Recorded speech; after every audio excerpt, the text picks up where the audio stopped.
everyone. Thank you for coming.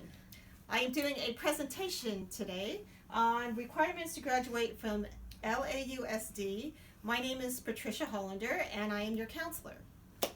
So welcome ninth graders. I hope your stay here has been fun so far, but many of you have asked me what you need to do to graduate, so I decided to do this seminar to answer any of your questions. So, requirements to graduate from LAUSD, that's Los Angeles Unified School District.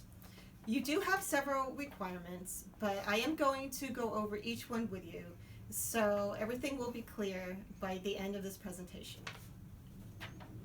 So the first thing I need to address is what an IGP is. This is very important for you. It is an individualized graduation plan. So this is your plan. This is your plan that you're making up just for you.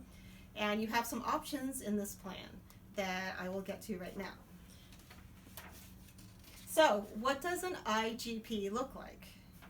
This is a 4-year IGP plan. You have this in your notes, by the way. And as you see, this is a blank one. You have started to fill in your course requirements. You've started to fill in your English and your math, and you have a couple electives. Now, there are classes that you will take all 4 years here, and they will be a full year. And that would be your math and your English.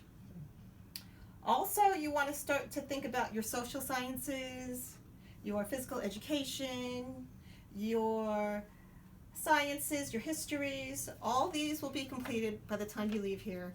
And when you complete a course or you are in progress, there'll be a check mark by the course. So if you see in a quick glance what you don't have checked, that's what you still have to do before you graduate.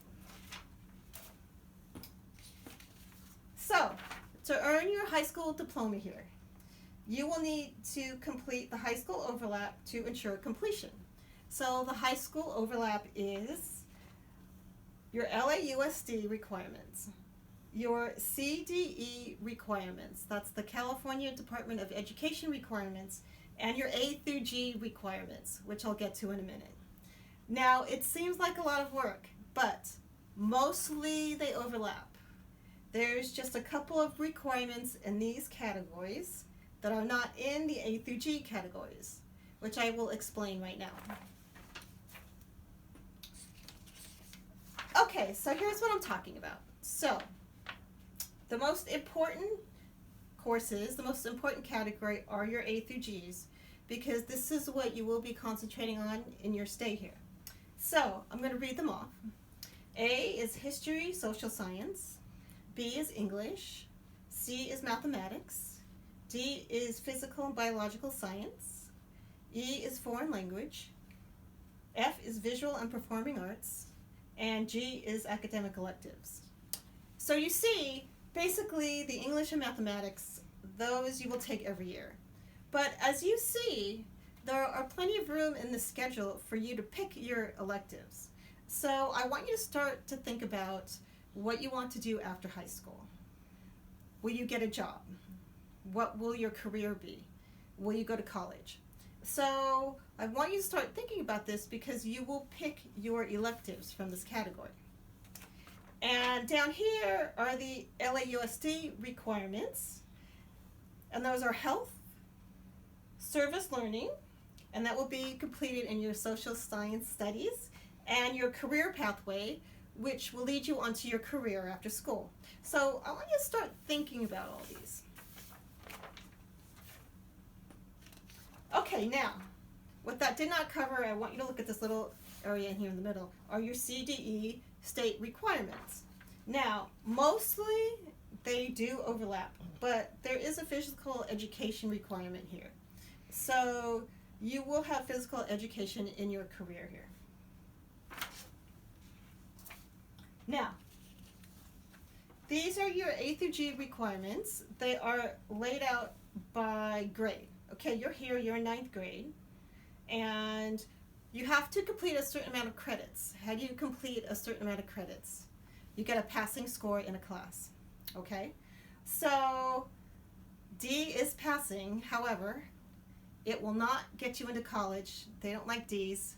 But there is a way you can make up a class if you do get a D and an F, and I will get to that in a little bit. But you see how these are the credit marks that you want in each year of your school. And you see you're already taking your math and your English and your electives. So I want to talk to you about your electives for a minute. You will be making a lot of choices here. So what do you want to pursue in your career? What do you like the most? Do you like math? Do you like science? You will be pursuing your A through G elective, which is what you want to pursue further in the A through G category. Also, I want you to start thinking about what language you want to take here. Here, you can take Spanish, French, and Korean. So start thinking about what's going to best serve you. And there is elections, there's career pathways also. That will help assist you in your careers after you leave here. So what do you want to do? Start to think about it because you will be filling in this whole schedule. Okay, this is another schedule. However, you notice there's circles here. These are electives. Now we have a lot of different categories in the visual and performing arts. Do you want to draw? Do you want to paint? Do you want to be in a play? That is an option for you. And this is how basically it's laid out for a person interested in science. So again, I just want you to start to think about how you want to fill this in. Okay, so remember I told you that there is something that we offer if you get a D or an F if you want. The counselors keep track of the classes you pass and fail and meet with you to develop a graduation plan.